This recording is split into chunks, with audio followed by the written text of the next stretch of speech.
សង្សារចាស់អើយបែកគ្នាយូរក្រោយពេលអូនមានអ្នកថ្មី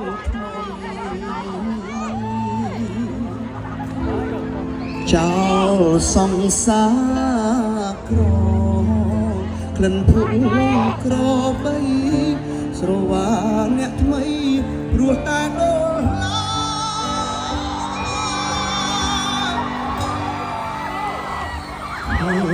គេកាន់ស្គរ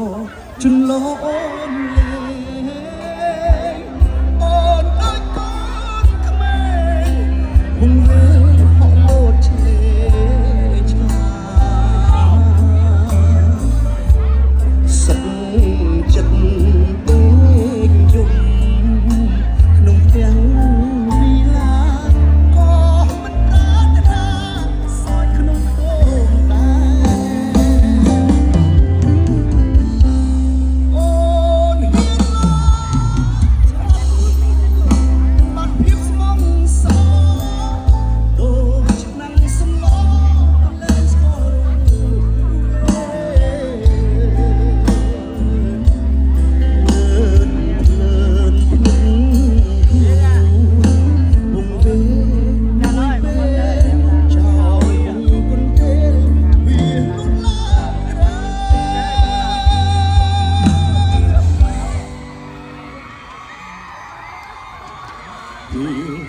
គេនឹងស្នេហ៍ថែដូចសត្វត្រី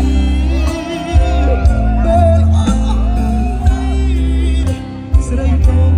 ស្នេហ៍ក្រំបាត់ជើងបាបអូនដូចគេលើភ្លើ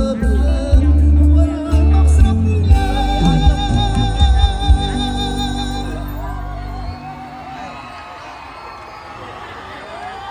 វិញណា